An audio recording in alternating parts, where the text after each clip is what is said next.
Well, howdy folks, and welcome to Late Night Video. And on this week's episode, we will be talking about Munchies from 1987. And let me tell you, Munchies is not only one of my favorite 80s movies, it's also one of my favorite mini-monster movies, and easily the best Gremlins knockoff of all time. Though I don't necessarily like to call this one a knockoff because it's so just blatant and in your face. It's almost, I'd say, more so a parody because there are a bunch of Gremlins jokes in the movie as well. It's very self-aware of what it was doing. I, like many kids in the 80s, had Gremlin fever. I loved Gremlins and Mogwais and anything to do with that. And so I often sought out and just had this strong love for movies about small monsters, be it ghoulies or critters or Munchies. I loved them all, and I saw a good bulk of them in the theater, Munchies included. Now, the story. Munchies tells the story of a father and a son, mostly the son. And the son is an aspiring stand-up comedian. His father is not having that, though, because his father is an archaeologist slash alien hunter who is searching for proof of aliens from ancient cultures. The two are down somewhere in South America in an ancient temple, and they find a Munchie. Now, whether he's an alien or a mutant or an ancient creature, never exactly says, and it doesn't need to, because the little Munchie, who they name Arnold, is awesome. They bring little Arnold back to the States. He starts out kind of nice at first, and you know things have got to go wrong. So the dad's very sleazy but awesome brother who happens to live next door, who wants to buy their land in order to put up something because he owns all this stuff all over town, ends up kidnapping little Arnold, and little Arnold gets cut into pieces, and the little pieces form into a bunch of little Munchies, and that's when the fun begins. And I'll leave it at that, because I don't want to spoil anything, and I think that's really all you need to know to get you into this movie. The characters. This movie is just full of amazing, awesome characters. The lead guy, he's definitely the Mahoney from Police Academy archetype. Like, he's kind of a jerk, and he's kind of sarcastic, but super lovable. And then Harvey Korman, who I would assume is relation to Roger Corman, being that Roger Corman produced this, plays two roles. He plays the father, and he plays the extremely sleazy twin brother of the father who lives next door. And I know you're kind of supposed to root against Roger Corman's sleazy character, but Harvey Korman's sleazy character, but I found myself rooting for him. I thought him and his dynamic with his wife and the police chief, really funny, great stuff. This movie also has appearances by Robert Picardo, way before his Star Trek fame, as a guy who runs a ice cream place, and the voice of the Munchie, Frank Megatron Welker. I mean, that right there. Obviously, a lot went into this movie. I mean, just the fact that they got Frank Welker in it. The effects. The effects are exactly what you would want and exactly what you expect. Wonderful little, almost slimy-looking puppets. And the interesting thing about the Munchies is they wear clothes. You can't say that really about any of the other famous mini-monsters, the critters, the ghoulies, the gremlins. Well, I guess the gremlins did wear a little bit of clothing, but these guys actually wear nice little robes, and when they get chopped up and multiply, they have their nice little Aztec spacey-looking robes as well. And let me tell you, Arnold, even when he's angry and being mean, he has the most charming little face. I just can't put my finger on it, but you want to be friends with that puppet. That little monster, that little Munchie. He's just so charming. Like I said, you just find yourself rooting for everyone in the movie, so it's kind of hard who you want to win.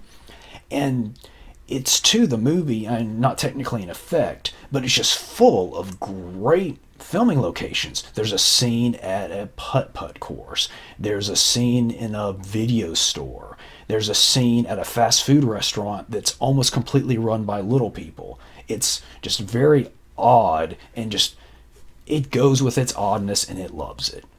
The music. Now, I've said a lot of really good things about this movie so far, but as far as the music goes, I'm going to say another wonderful thing about this movie. It has great music. It's fun, it's whimsical, it has an almost circus-like quality to it at times. It really actually reminds me of Pee-wee's Big Adventure. That kind of really sets the mood well and lets you know what you're going to get in this fun little monster comedy. Sleaze. Now, there is quite a bit of sleaze in this movie, and I think that's one of the things that really makes Munchies stand out is the fact that it is really sleazy, when a lot of the other mini monster movies try to go for scary or scares, or this one's just a fun, sleazy comedy that just happens to have little perverted monster puppets running around. Just to give you an example, one of the defining moments that kind of sets Arnold on his journey to Munchiedom is he's sitting in a knapsack on the couch, and the main character slides in an adult magazine in order to keep him occupied for a little while. And let's just say little Arnold, he enjoys the adult magazine quite a bit. Matter of fact, in the next scene, he slips in the bed with the main character and his girlfriend. Doesn't stay there long, but that should just tell you what kind of munchie that Arnold is. Now, is it wacky? Yes, this movie is extremely wacky in the most wonderful of ways. What's my shirt doing there? Most wacky in the most wonderful of ways. And one of the great things, too, is, as I said, it makes reference to the fact that it's a Gremlins knockoff. There's actually Gremlins references throughout the entire movie. Even there's a Gremlins toy in the main character's bedroom. I won't say too much about said references because I'm thinking about doing a Groovy Good Time Trivia episode on this movie, and I'll discuss it more in depth there if I so choose to do that. And there's just a bunch of cool set designy kind of stuff. There's Elvis stuff everywhere. There's a scene in an ice cream parlor with these amazing ice cream hats. That's what I was talking about Robert Picardo's character. He wears this amazing ice cream cone hat. And let's see, let me check my notes. Oh, that's all I want to say about that for now. Now, my favorite quote, or I should say standout quote in the movie. I was only going to do one, but there was two lines that I just thought just had to be shared with you fine folks. The first one, if she wasn't so cute, I'd mace her.